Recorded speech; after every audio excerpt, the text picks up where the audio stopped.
आप सबको नए साल की ढेरों मुबारकबाद। This is Najibul Hasnain, honestly speaking, wishing you a very happy new year. उम्मीद करता हूँ कि 2025 भी आपका अच्छा रहा होगा और 2026 आपके लिए ढेर सारी खुशियाँ, कामयाबियाँ लेकर आए। बहुत दिनों से वीडियो नहीं बनाई थी तो सोचा कि साल के इस पहले दिन पे आपके साथ कनेक्ट करूँ, कुछ बातचीत करें, देखें क्या चल रहा है और क्या आने वाला है। 2026 से हम क्या एक्सपेक्ट कर रहे हैं। 2026 में खेल और खिलाड़ियों के लिए बहुत सारी अपॉर्चुनिटीज़ हैं अपना नाम बनाने की, और हमारे लिए ऑब्वियसली एक्साइटमेंट ही एक्साइटमेंट है। इस साल जो बड़े इवेंट्स हैं उसमें अंडर 19 वर्ल्ड कप है और T20 वर्ल्ड कप है, फीफा वर्ल्ड कप है, फुटबॉल का सबसे बड़ा इवेंट, और क्या धमाकेदार मुकाबला होने वाला है, better than ever. 48 teams participate कर रही हैं तो बहुत ज़्यादा मज़ा आएगा उसमें भी।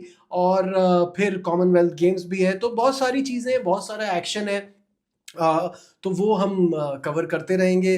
इस चैनल पे भी मैं आपके साथ इसमें जुड़ा रहूँगा, और आप क्या चाहते हैं और देखना वो मुझे ज़रूर बताइएगा।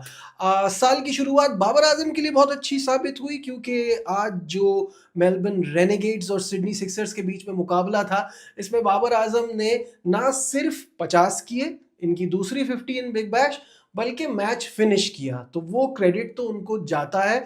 और मैं तो हमेशा ये कहता हूँ कि बाबर आजम को जहां 160 170 का टारगेट कहीं दिखेगा और वो आराम से 125 और 126 के स्ट्राइक रेट से खेलते जाएंगे, तो उनके लिए कभी कोई परेशानी नहीं होगी। इतनी कैपेबिलिटी तो है, ये तो हम सबको पता है।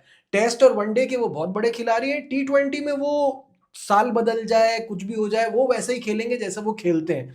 मजे की बात यह है कि पाकिस्तान पे वो किस नंबर पे खेलेंगे, यहाँ वो किस नंबर पे खेल रहे हैं, उससे फ़र्क नहीं पड़ता। ऑब्वियसली फ्रेंचाइज़ की जो ज़रूरत है उसके हिसाब से आपको करना पड़ेगा।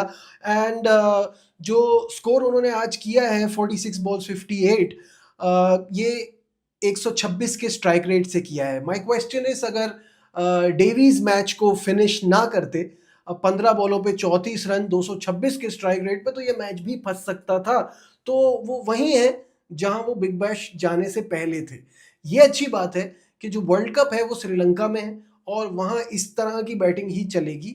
तो ये फ़ायदा होगा पाकिस्तान को। लेकिन बस ये देखना है कि कहीं भी स्कोर 160 से ऊपर जाएगा वर्ल्ड कप में भी, तो वहाँ हमें इस चीज़ का बहुत नुकसान होगा। आप बाबर आजम की इनिंग्स के बारे में क्या सोचते हैं, किस तरह से खेले हैं?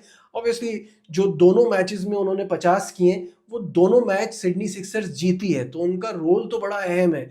लेकिन ओवरऑल इस 50 के बाद भी ओवरऑल जो उनका स्ट्राइक रेट अब तक बिग बैश में बन रहा है वो 117 का है, विच इज जस्ट अनएक्सेप्टेबल। तो वो जो चीज थी कि मॉडर्न डे क्रिकेट किस तरह खेली जा रही है, हम किस तरह से खेल रहे हैं, तो वो वहीं की वहीं है।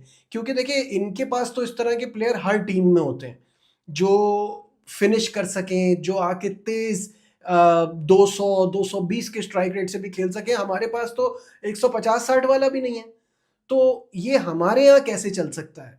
और मुझे तो फंडामेंटली ये T20 टीम जो पाकिस्तान की बनती है उसकी लॉजिक समझ में नहीं आती। अगर सलमान अली आगा भी ऐसा ही खेलेंगे, बाबर भी ऐसा ही खेलेंगे, और उसके बाद फिर विकेट कीपर की एक अलग डिबेट है। आज भी रिजवान जो है उन्होंने 6 रन किए 10 बॉलों पे, तो वो तो नहीं चल पा रहे। प्रॉब्लम ये है कि हमने अनफॉर्चुनेटली कोई विकेट कीपर का बैकअप बनाया ही नहीं है। और कमाल की बात ये है, जो श्रीलंका के खिलाफ सीरीज है हमारी, जो कि वर्ल्ड कप की तैयारी जिसे कहा जा रहा है, देख के नहीं लग रहा उसे, उसके लिए हमने जो विकेट कीपर का नाम अनाउंस किया है, उस्मान खान तो थे ही, साथ में अब नाफे डाल दिया है। तो उस्मान खान साहबजादा फरहान के आगे विकेट कीपर लिखते हैं, जो कि एक बहुत बड़ी ज्यादती है। और तीसरा नाफे। ये तीनों कमाल की बात है कि कोई भी इनमें से फुल टाइम विकेट कीपर है ही नहीं, सब पार्ट टाइमर है।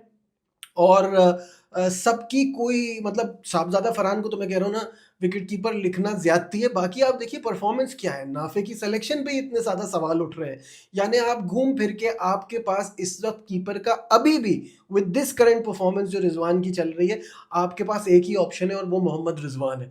और अभी भी हम इस बारे में कोई बात नहीं कर रहे हैं। तो मुझे तो पाकिस्तान टीम का की फॉर्मेशन ही नहीं समझ में आ रही, क्योंकि ये कुछ दिन पहले जब आपको पता है शाहीन शाह अफरीदी को वनडे की कप्तानी सौंपी गई थी, तो उस वक्त भी ये बात बहुत ज़्यादा चल रही थी कि why don't you switch it, कि आप सलमान अली आगा जो कि वनडे में अच्छा करते हैं, आप वनडे में उनको कप्तान बनाइए। और शाहीन को T20 सूट करता है, and he has shown it in PSL with Lahore Qalandar कि वो वहाँ ज़्यादा अच्छे कप्तान साबित हो सकते हैं। एंड इट वाज अ मतलब कॉमन सेंस का एक फैसला होता, बट वो इनकी समझ में कहाँ आता है। तो अभी world cup is just around the corner, और हमें अभी तक अपना proper combination, in fact we don't even know the core of this team. कोई भी, या तो जो मेन प्लेयर्स हैं इस टीम के वो सही से फॉर्म में नहीं है, और जो प्लेयर्स हैं वो कम बैक कर रहे हैं या वापस आने की कोशिश कर रहे हैं। अब शादाब का वहाँ तो थोड़ा बिग बैश में शुरू के मैचेस में थोड़ा रिदम लगा कि वो अच्छी बॉलिंग भी कर रहे हैं और वो बैटिंग में भी कंट्रीब्यूट कर रहे हैं, लेकिन how is he going to perform in Sri Lanka, ये एक बड़ा $1 million क्वेश्चन है। तो बाकी टीमों को देखते हुए, उनकी स्ट्रैटेजीज, उनकी फॉर्मेशन देखते हुए, मुझे पाकिस्तान टीम को देख के ना बड़ी हैरत होती है कि अभी तक हमारा एक सही टीम तैयार नहीं है जिस पे हम कॉन्फिडेंट फील करें going into the world cup. I hope ये श्रीलंका की सीरीज में ये चीज़ सामने आ जाए। थोड़ी सी बात हम साहबजादा फरहान की एक रील वायरल हो रही है, जिसके बाद मुझे लगता है कि उनको थोड़ी, मेरे हिसाब से थेरेपी की शायद ज़रूरत है, कि जाके किसी से सही से बात करें कि वो क्या बोल रहे होते हैं। उनसे किसी ने अब बल्लेबाजों के बारे में पूछा, ठीक है, it's okay, he could be your favourite player Ahmed Shahzad और सईद अनवर में उन्होंने अहमद शहजाद को पिक किया। वीरेंद्र सहवाग और अहमद शहजाद में उन्होंने अहमद शहजाद को पिक किया। सचिन तेंदुलकर और अहमद शहजाद में उन्होंने अहमद शहजाद को पिक किया। तो I mean cricket acumen, cricket sense जो है वो इस बात से समझ में आ रही है कि कितनी है और क्या नहीं है। वो खैर पहले भी समझ में आई थी जब बुमराह को छक्के मारने पे एक छोटी सी डॉक्यूमेंट्री टाइप बन गई थी। तो he needs to look around and see more cricket, तो उनको समझ में शायद आए कि कौन सा प्लेयर कैसा है और किस प्लेयर की क्या स्टैंडिंग है। खैर, maybe it's his wish, he likes Ahmed Shahzad, और अहमद शहजाद था तो बड़ा ज़बरदस्त प्लेयर, स्टाइलिश अग्रेशन के साथ, बट ग्रेट्स के साथ कंपेयर करते हुए यू नेवर नो। आप क्या सोचते हैं कमेंट्स में ज़रूर बताइएगा। खैर, आज जब मैंने ऑस्ट्रेलिया की टीम देखी, तो मुझे, क्योंकि उन्होंने आज अपनी T20 वर्ल्ड कप के लिए स्क्वाड का ऐलान कर दिया, जब मैंने वो टीम देखी तो मुझे रियलाइज़ हुआ कि ऑस्ट्रेलिया को तो हम कंसिडर ही नहीं कर रहे थे, किसी खाते में ही लिए जा रहे थे। ये हमें पता था कि Australia in ICC events is always dangerous, लेकिन हम बात कर रहे थे इंडिया की, बात कर रहे थे, हम बात कर रहे थे न्यूजीलैंड की, बात कर रहे थे। कहीं से हमें ये नहीं नज़र आ रहा था कि ऑस्ट्रेलिया की टीम भी इतनी मतलब ख़तरनाक होगी। वो हमेशा ही होती है, मैं ये नहीं कह रहा कि वो अच्छी नहीं होती, बट ये टीम देख के तो अब थोड़ा डर भी लग रहा है। इस टीम का मैं आपको नाम बताता चलूँ, Tim David, Travis Head, Josh Inglis, Matthew Short, Mitchell Marsh जो कि कैप्टन है, Cooper Connolly, Cameron Green, Glenn Maxwell, Marcus Stoinis, Xavier Bartlett, Pat Cummins, Nathan Ellis, Josh Hazlewood, Matthew Kuhnemann और एडम जैम्पा। तो इनके पास spinner भी अच्छे हैं, इनकी बैटिंग बहुत तगड़ी है, पावरफुल हिटर्स हैं, और जैसे कि मैं हमेशा कहता हूँ, Australia is not Australia, Australia is a mindset, जिनको हराना बहुत मुश्किल काम होता है, और ये टीम तो बहुत तगड़ी नज़र आ रही है।